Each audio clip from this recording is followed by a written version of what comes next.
Hello बच्चों, स्वागत है मेरे नए वीडियो में। और आज के इस वीडियो में हम लोग क्लास 12 केमिस्ट्री के lesson number first billion chapter को और आगे बढ़ाते हुए उसी के एक नए टॉपिक के बारे में पढ़ेंगे। और आज का जो हमारा टॉपिक है वो है क्वथनांक में उन्नयन। कल के वीडियो में हमने डिस्कस किया था आदर्श बिलियन और अनादर्श बिलियन के। आज हम लोग ये जानेंगे कि क्वथनांक क्या होता है, क्वथनांक में उन्नयन क्या होता है। ठीक है, तो क्वथनांक सभी लोग जानते हो। क्वथनांक किसी भी द्रव के लिए निकाला जाता है और गलनांक किसी भी ठोस के लिए निकाला जाता है। तो क्वथनांक वह तापमान होता है जिस पर कोई द्रव जो होता है खौलना स्टार्ट करता है या कहा जाए वाष्प में बदलना स्टार्ट करता है, उसकी अवस्था परिवर्तित होती है। उस तापमान को हम लोग क्वथनांक कहते हैं। दूसरी भाषा में अगर परिभाषित किया जाए तो वह ताप जिस पर किसी द्रव का वाष्प दाब वायुमंडलीय दाब के बराबर हो जाता है, उस ताप को उस द्रव का क्वथनांक कहते हैं। तो क्वथनांक को आप किसी भी तरीके से परिभाषित कर सकते हैं। ठीक है, अब आपको पढ़ना है क्वथनांक का उन्नयन। कल हमने पढ़ा था वाष्प राउट का नियम, जब हम लोग पढ़ रहे थे तो उसमें हम लोगों ने पढ़ा था कि वाष्प दाब का अवनमन क्या होता है। जब किसी विलायक में कोई अवाष्पशील पदार्थ मिलाया जाता है तो उसका वाष्प दाब जो होता है घट जाता है, तो उसको हम लोग वाष्प दाब में अवनमन कहते हैं, यानी वाष्प दाब में कमी हो जाती है। लेकिन यहाँ पे क्या है, किसी अवाष्पशील विलेय को विलायक में घोलने से विलायक के क्वथनांक में हुई वृद्धि को क्वथनांक का उन्नयन कहते हैं। मतलब अगर किसी विलायक में कोई अवाष्पशील पदार्थ मिलाया जाता है, अवाष्पशील विलेय पदार्थ मिलाया जाता है, तो उसका वाष्प दाब तो घटता है लेकिन क्वथनांक जो होता है वो बढ़ जाता है। तो वही यहाँ पे कहा गया कि किसी भी अवाष्पशील विलेय को किसी विलायक में घोलने पर उस विलायक का जो क्वथनांक होता है वो क्या होता है, बढ़ जाता है, और उसी वृद्धि को क्वथनांक में उन्नयन कहते हैं। इसे डेल्टा टीबी, देखिएगा यहाँ पे डेल्टा टीबी द्वारा प्रदर्शित किया जाता है। और डेल्टा टीबी बराबर विलयन का क्वथनांक, जिसको हम लोग T2 कह रहे हैं, माइनस शुद्ध विलायक का क्वथनांक। शुद्ध विलायक का क्वथनांक हो गया T1 और डेल्टा टीबी बराबर T2 माइनस T1। देखिए आपको ये चीज याद रखना है यहाँ पर कि विलयन क्या है और विलायक क्या है।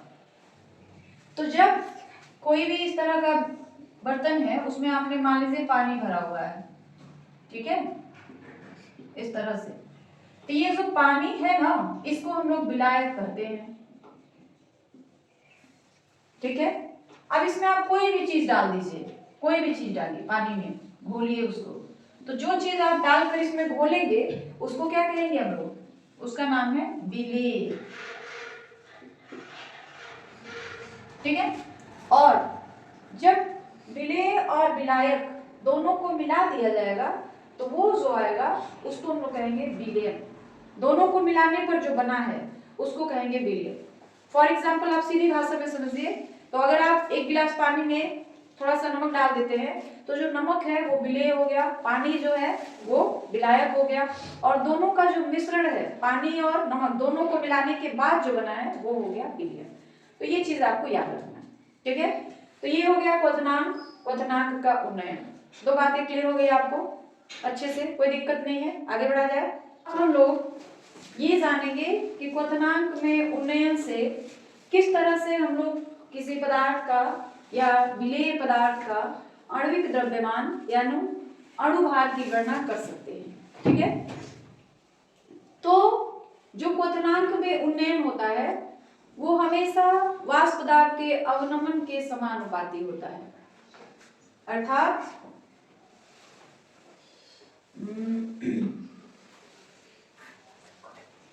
क्वथनांक में उन्नयन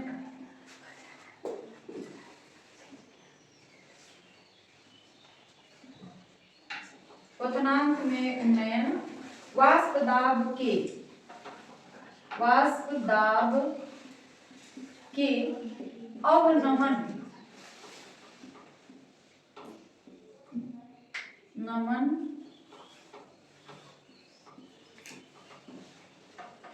के समानुपाती होता है, के समानुपाती होता है।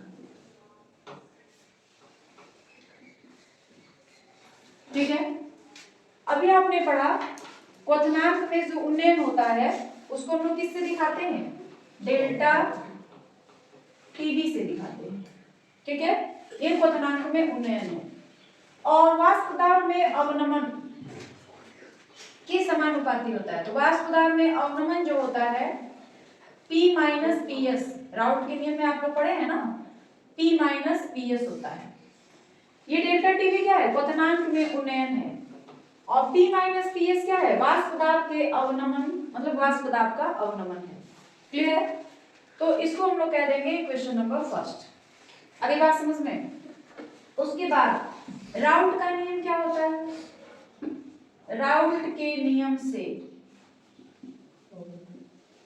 राउट के नियम से आप क्या जानते हैं, P minus P S by P is equal to small w capital M by small m capital W।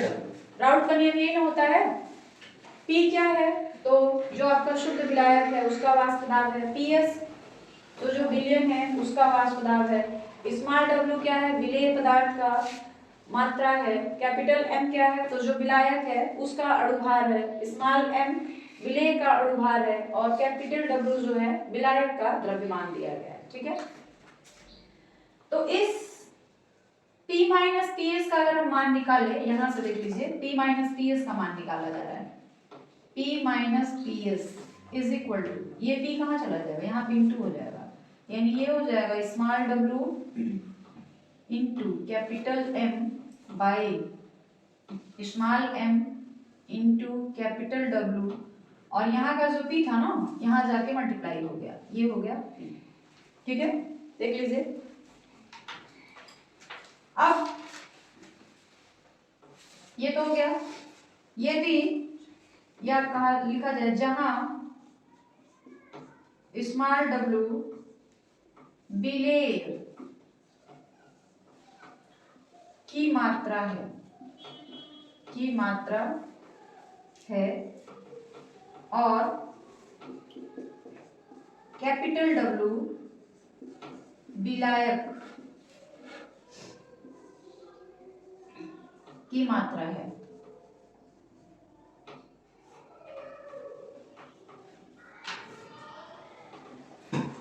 Small m तथा कैपिटल M विलेय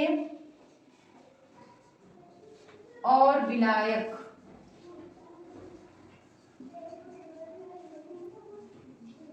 के अणुभार हैं,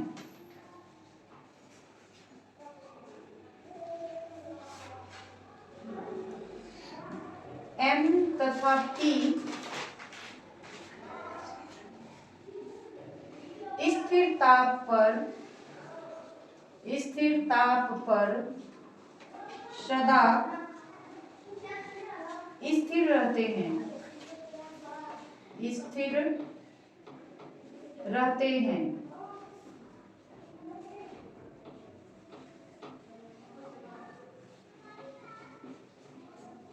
अर्थात यहां से लिखेंगे क्योंकि नीचे आपको यहां तक दिख रही है आपको अच्छे से। ठीक है, तो अब इसके नीचे हम लोग लिखेंगे तो आपको दिखाई नहीं पड़ेगा, इसके ऊपर लिख रहे हैं, स्थिर रहते हैं। अतः P माइनस पी एस, देखिएगा यहाँ पे जो आप P माइनस पी एस लिख रहे हैं ना, तो ये तो वाष्प दाब में अवनमन है या वाष्प दाब में परिवर्तन है, तो उसको आप डेल्टा P से भी दिखा सकते हैं। डेल्टा P लिखेंगे तभी आपका कोई दिक्कत नहीं है, और P माइनस पी एस लिखेंगे तभी कोई दिक्कत नहीं है।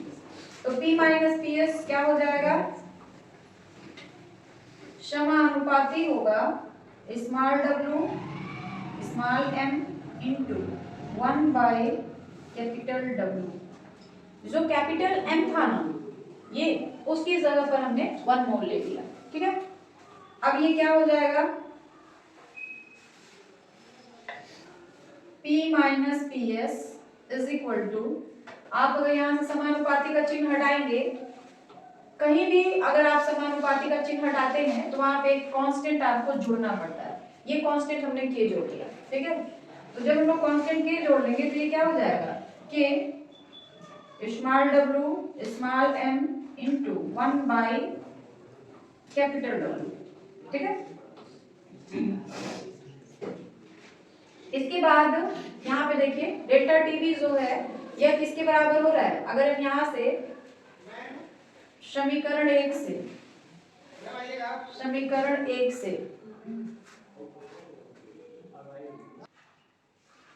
तो अब जो है p माइनस ps का मान हमको इतना मिल गया, ठीक है। समीकरण एक में भी देखिए आपने यहाँ पे लिखा है डेल्टा टी भी समानुपाती है p माइनस ps, ठीक है। तो p माइनस ps की जगह पे आप डेल्टा टी भी लिख सकते हैं। तो यहाँ पे लिखेंगे समीकरण एक से, यहाँ पे देखिएगा ये जो p माइनस ps है, अगर हम यहाँ से समानुपाती का चिन्ह हटा दें तो आ जाएगा k p माइनस ps, यानी p माइनस ps किसके बराबर हो जाएगा, डेल्टा टी के। तो यहाँ पे जो p माइनस ps है उसकी जगह पर डेल्टा टी भी रखेंगे, ठीक है। तो ये हो गया delta T B is equal to के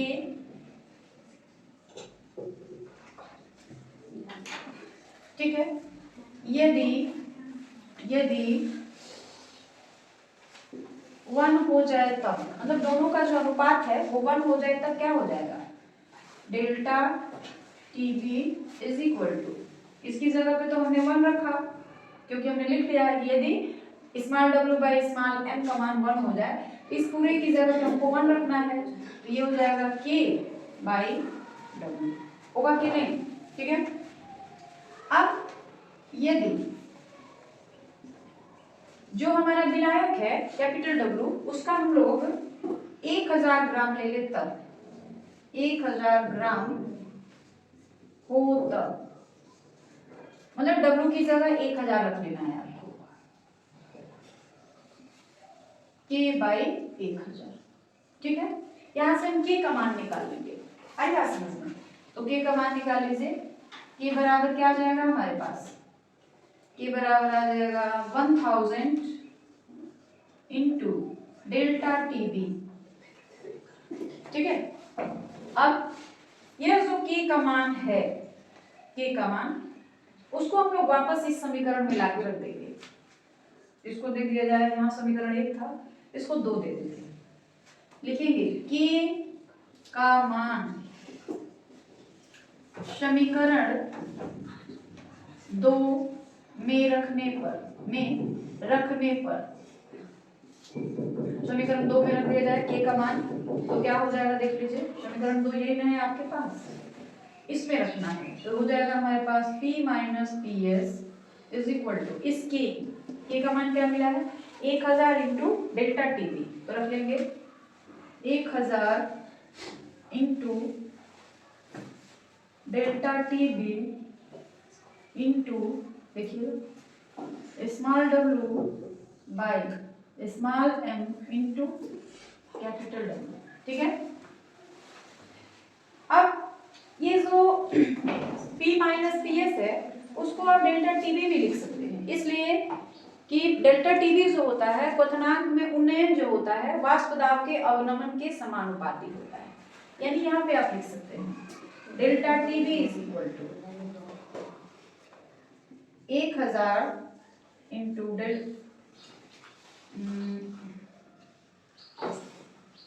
एक मिनट, K का मान हमको कितना मिल गया, K का मान हमको मिल गया 1000 और डेल्टा टी बी, K का मान डेल्टा टी बी, इस डेल्टा टी बी को हम लोग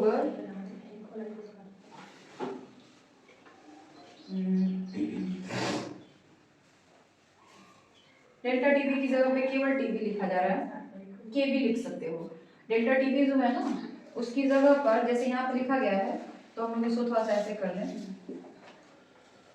के बराबर 1000 डेल्टा टी बी ना लिख के के भी लिखा जाता है, ठीक है, के भी एक कांस्टेंट है, तो यहाँ पे के भी आ जाएगा के भी, और तब डेल्टा टी बराबर हो जाएगा K B into small w by small m into. तो इस फॉर्मूले की सहायता से हम लोग जो है किसी भी विलेय पदार्थ का जो अणुभार है वो निकाल सकते हैं, विलेय पदार्थ का अणुभार या विलायक का जो द्रव्यमान है, क्योंकि इसमें जो जो चीजें दी गई हैं, स्मॉल w विलेय की मात्रा है, कैपिटल स्मॉल m वो भी विलायक की अणुभार है, और ये कैपिटल W जो है विलायक का द्रव्यमान है। ठीक है, यहाँ पे एक नया वर्ड आपको मिल गया है Kb। तो Kb जो है साइड में यहाँ पे लिख लीजिएगा, Kb नया चीज था। Kb जो है क्या है उसके बारे में लिखना है। Kb विलायक का मोलल उन्नयन स्थिरांक है, उन्नयन स्थिरांक है। आगे बात समझ में? तो ये था आपका क्वथनांक में उन्नयन से आणविक द्रव्यमान या अणुभार की गणना करना। ठीक है, ये फॉर्मूला है और इसके हिसाब से आप विलायक का द्रव्यमान या विलेय का द्रव्यमान, विलेय का अणुभार किसी की भी गणना कर सकते हैं। डेल्टा टी भी क्या है? क्वथनांक में उन्नयन।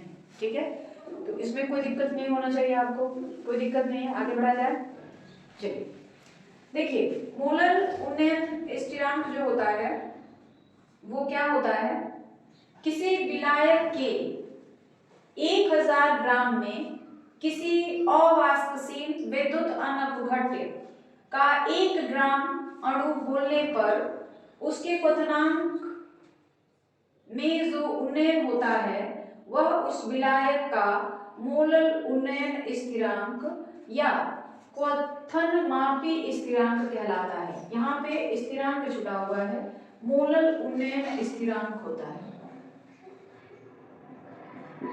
ठीक है, ये चीज छूट गया है, आप उसको सही कर लीजिएगा। मोलल उन्नयन स्थिरांक कहने का मतलब ये है, किसी विलायक के 1000 ग्रामों में, मतलब आप कोई बर्तन ले लीजिए और उसमें जो विलायक होगा, विलायक कुछ भी हो सकता है, ठोस हो सकता है, द्रव हो सकता है, गैस हो सकता है, कुछ भी हो सकता है। लेकिन मान लीजिए हमने विलायक पानी ले रखा है, ठीक है, तो पानी की जो मात्रा है यहाँ पे निश्चित कर दी गई है।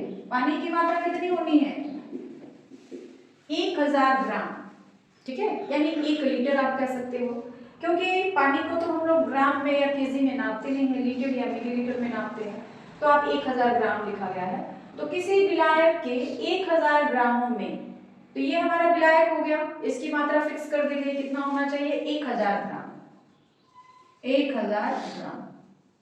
ठीक, किसी अवाष्पशील विद्युत अनपघट्य, अवाष्पशील विद्युत अनपघट्य का मतलब हो गया एक ऐसा पदार्थ जिसके जलीय विलयन में विद्युत धारा का प्रवाह न हो, वैसे पदार्थ को हम लोग विद्युत अनपघट्य पदार्थ कहते हैं। जैसे हमने पहले भी इस बात को डिस्कस किया था, जैसे मान लीजिए NaCl का विलयन है, NaCl का विलयन इसमें अगर आप भर देते हैं और उसमें विद्युत धारा का प्रवाह करते हैं, तो इसके जो आयंस होंगे ना वो अलग अलग हो जाएंगे। Na+ हो जाएगा अलग और Cl- हो जाएगा अलग।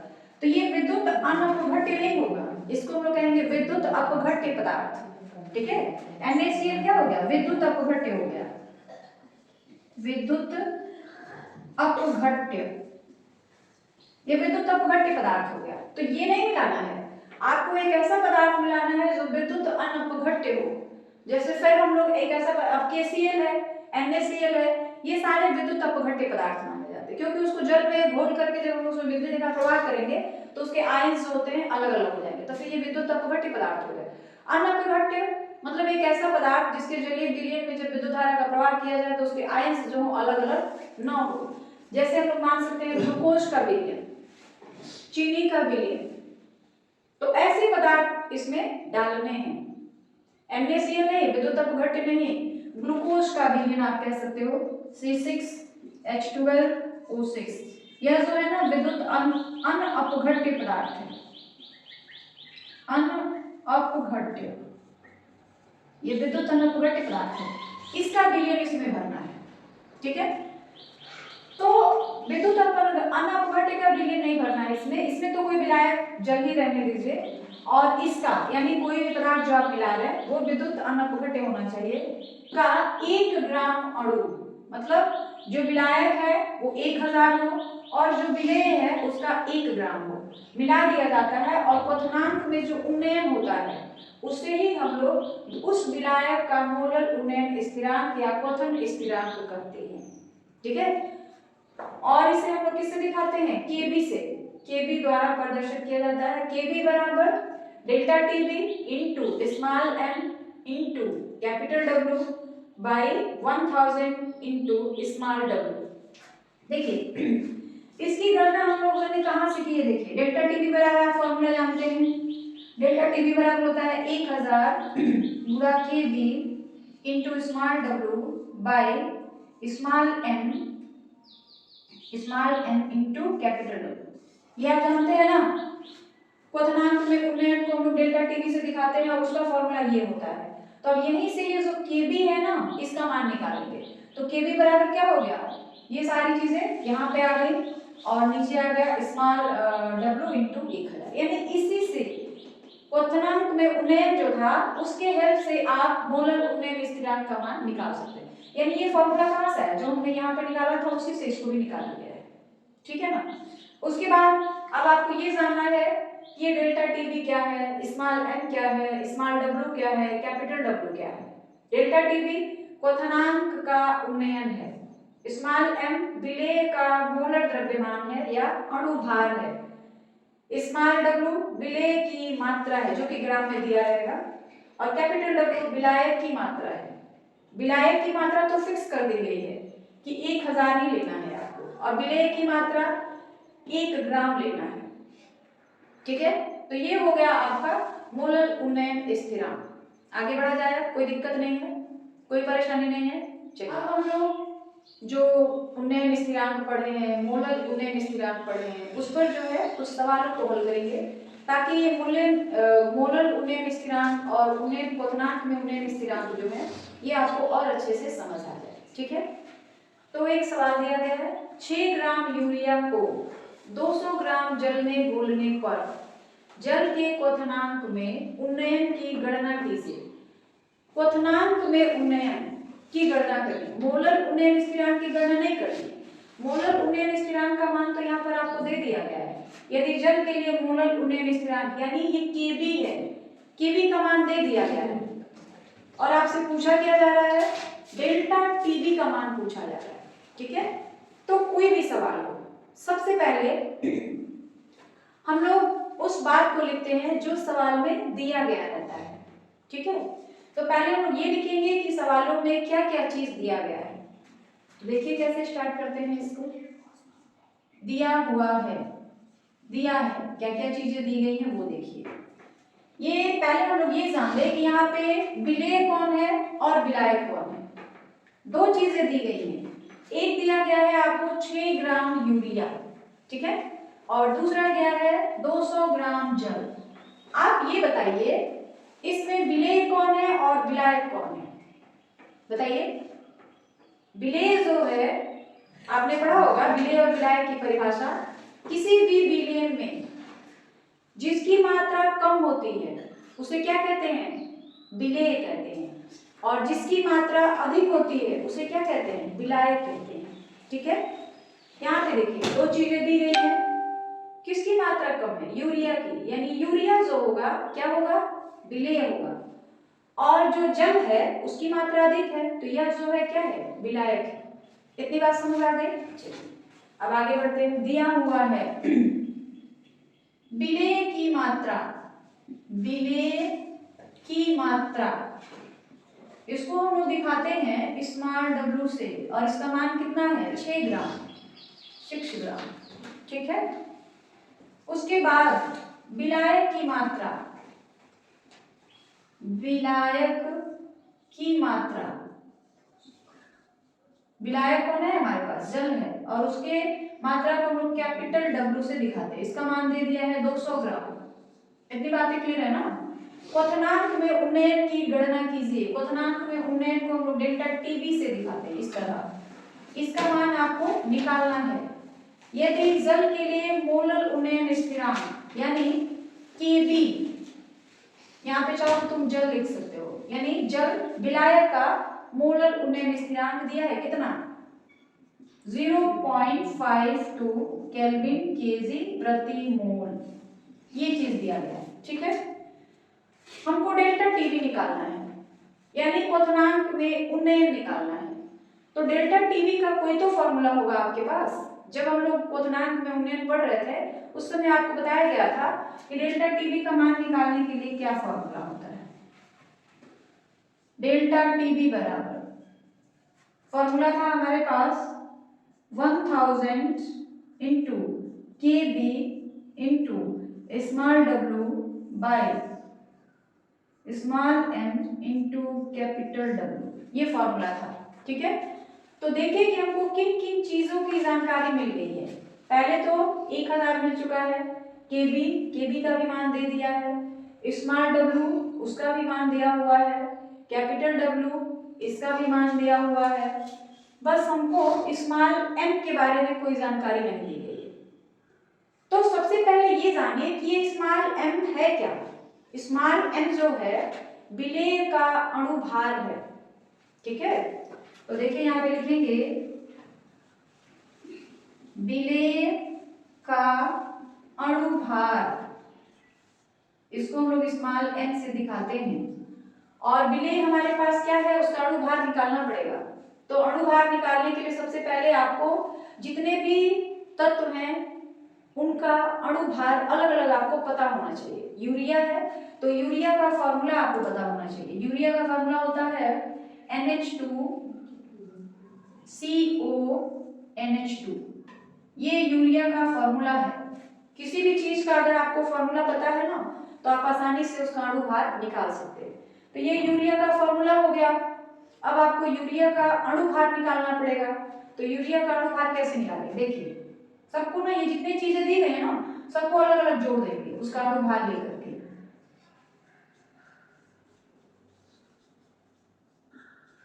इस तरह, ठीक है, सबका हमने अलग अलग जोड़ा। नाइट्रोजन का अणुभार कितना होता है आपको नहीं पता है तो कम से कम आप 10th की बुक लेके एक बार जरूर पढ़ लीजिएगा। 9th या 10th की बुक में दिया हुआ है। यूरिया का अणुभार होता है, सॉरी नाइट्रोजन का अणुभार होता है 14 प्लस हाइड्रोजन का होता है 1, तो एक हाइड्रोजन का 1 होता है। तो यहाँ पे तो 2 हाइड्रोजन दिए गए हैं ना, तो 2 के लिए हो जाएगा 2 प्लस कार्बन का होता है 12, ऑक्सीजन का होता है 16, नाइट्रोजन का होता है 14 और फिर यहाँ पे H2 है तो 2। अब इन सबको जोड़ लीजिए, कितना हो जाएगा देखिए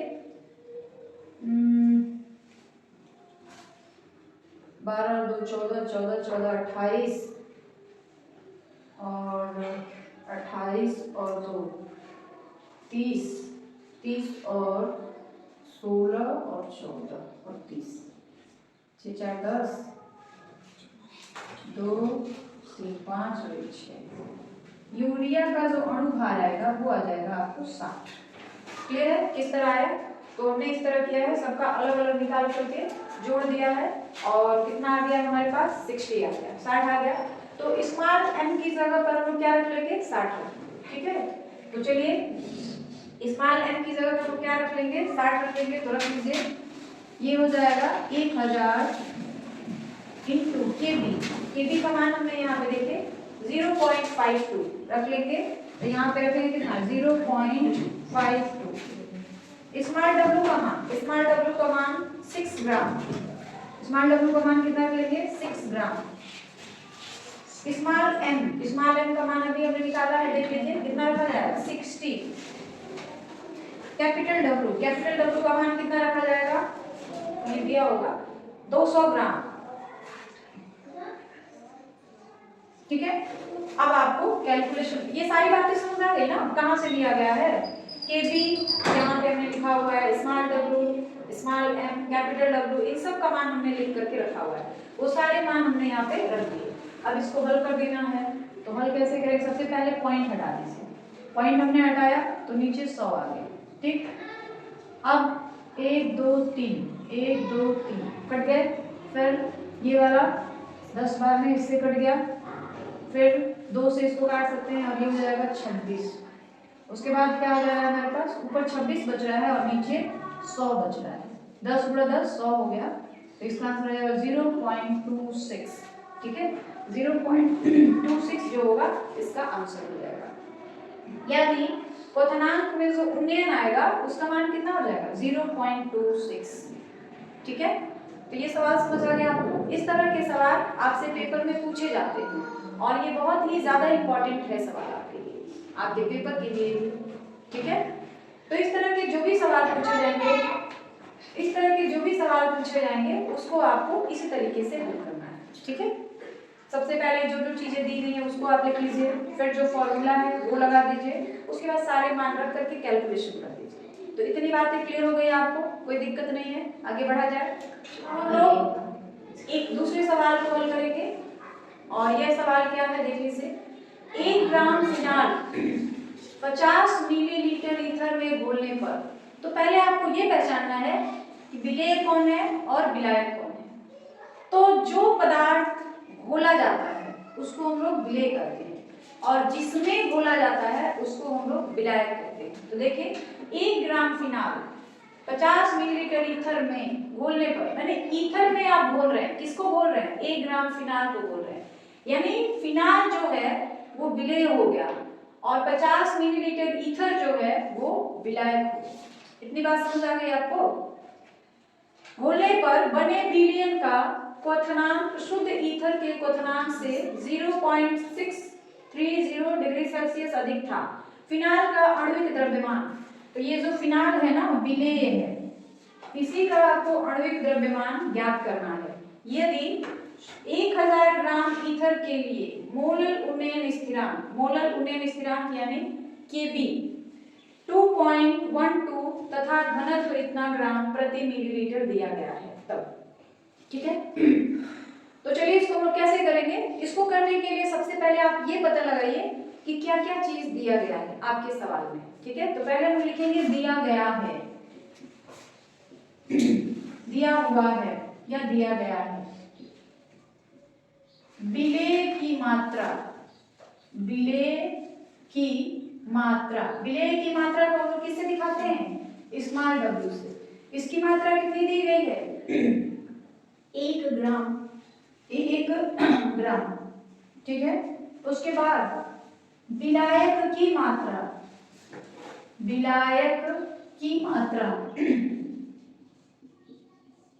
इसको हम लोग दिखाते हैं कैपिटल W से और इसका मान कितना दिया है देख लीजिए 50 ml। ठीक है, तो ये मिलीलीटर में दिया हुआ है, ग्राम में नहीं दिया है। ठीक है, तो उसको ग्राम में लाना पड़ेगा। ये जो विलायक की मात्रा दी गई है वो ग्राम में होना चाहिए और दिया हुआ है किसमें मिलीलीटर में, तो उसको ग्राम में बदलने के लिए क्या किया जाएगा देखिए आयतन है, विलायक का आयतन दिया हुआ है, आयतन विलायक की देख लीजिएगा। यहाँ पे एक चीज ध्यान देना है आपको, विलायक का आयतन दिया है 50 ml और हमको विलायक की मात्रा पता होना चाहिए ग्राम में। तो ये मिलीलीटर में दिया हुआ है, ग्राम में पता होना चाहिए था, तो उसको हमको चेंज करना पड़ेगा ग्राम में। तो उसके लिए एक फॉर्मूला होता है आयतन इंटू घनत्व, मात्रा यानी कैपिटल W बराबर आयतन इंटू घनत्व, ये फॉर्मूला है। इससे आप जो विलायक का आयतन दिया हुआ था ना उसको चेंज कर सकते हैं ग्राम में। तो ये हो जाएगा 50, घनत्व कितना दिया है देख लीजिए ये 0.714 ग्राम। जब चेंज करेंगे ना मल्टीप्लाई कर देंगे तो आ जाएगा 35.7 ग्राम। ठीक है, उसके बाद और क्या चीज दिया है शुद्ध ईथर के क्वथनांक से इतना सेल्सियस अधिक था, यानी ये दिया हुआ है डेल्टा टीबी का मान, डेल्टा टीबी क्वथनांक में उन्नयन बराबर 0.630 डिग्री सेल्सियस। देख लीजिए ये तापमान है ना, वो हो गया। उसके बाद मोलर उन्नयन स्थिरांक, देखिए ये मोलर उन्नयन स्थिरांक को हम लोग किससे दिखाते हैं केबी से। ये हो जाएगा केबी बराबर 2.12। ठीक है, तो ये सारी चीजें दी गई हैं। आपको निकालना क्या है फिनाल का आणविक द्रव्यमान यानी स्मॉल m का मान निकालना है। ठीक है, स्मॉल m क्वथनांक में उन्नयन का जो फॉर्मूला होता है उसी से इसको हम लोग निकालेंगे। क्वथनांक में उन्नयन के लिए फॉर्मूला या डायरेक्ट लिखते हैं। चलिए हम ये सारी चीजें तो समझ आ गई है ना। ये सारा जो जो सवाल में दिया गया है वही वही यहाँ पे लिख दिया गया है। अब आणविक द्रव्यमान तो क्वथनांक में उन्नयन जो होता है उसी फॉर्मूले से आणविक द्रव्यमान का मान हम लोग निकाल सकते हैं। तो वहां पे आणविक द्रव्यमान के लिए फॉर्मूला होता है m बराबर 1000 into kb into small w by delta TB into capital W। ये फॉर्मूला है स्मॉल m निकालने के लिए। ठीक है, सारे मान आपको दिए गए हैं, देख लीजिए। kb का मान कितना दिया हुआ है, kb का मान देखिए 2.12। अब ये सारे मान भर दीजिए यहाँ पे। 1000 kb का मान ये वाला होगा 2.12। स्मॉल w का मान कितना है देख लीजिए 1 ग्राम, यहाँ पे 1 कर लीजिए। डेल्टा टीबी का मान 0.630। कैपिटल W का मान हमने निकाला था 35.70। यही ना है। हाँ चलिए, तो आप पॉइंट के बाद 0 ना भी रखें ना तब भी कोई दिक्कत नहीं होगा। ठीक है, अब पॉइंट हटाने का काम करना है। तो पॉइंट हटाएंगे तो इसकी वजह से चला जाएगा ऊपर 1000 और इसको हल करेंगे तो आ जाएगा मतलब नीचे 100 आ जाएगा। फिर इस पॉइंट को हटाएंगे तो ऊपर 10 चला जाएगा। यानी इतनी सारी चीजों को आपको हल करना है। ठीक है, तो 1 0 इसका 2 0 इसका 2 0। अब ये हो जाएगा 1000 गुणा 112 10 357। यानी अब इस पूरे को मल्टीप्लाई करके तो ये और नीचे वाले को मल्टीप्लाई करिए तो ऊपर वाला आ जाएगा हमारे पास उस पे 4 0 और नीचे वाले को आप मल्टीप्लाई कर लीजिएगा, कर ही दें 357। यहाँ पे करते हैं 35763।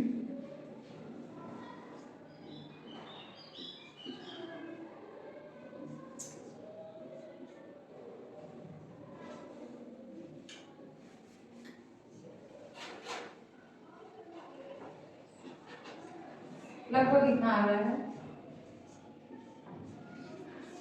ठीक है, अब ये वाला 63 into 357 तो इसको मल्टीप्लाई हमने कर दिया, कितना आ गया हमारे पास 22491। ठीक है, तो ये मल्टीप्लाई हो गया। केबी का मान 2.12 सॉरी यहाँ पे गड़बड़ हो गया है 2 रहेगा यहाँ पे, यानी 112 नहीं 212 रहेगा।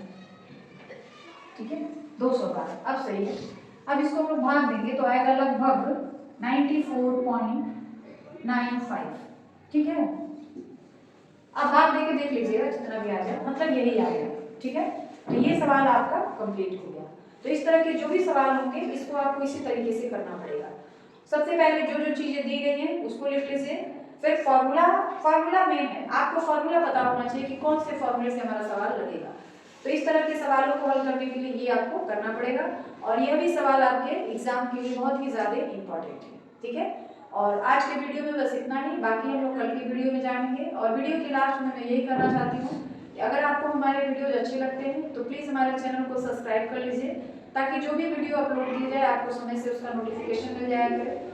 और वीडियो को जितना ज़्यादा हो सके लाइक करें, शेयर करें, कमेंट जरूर करें, ताकि इसमें जो भी कमियाँ हो उसे दूर किया जा सके।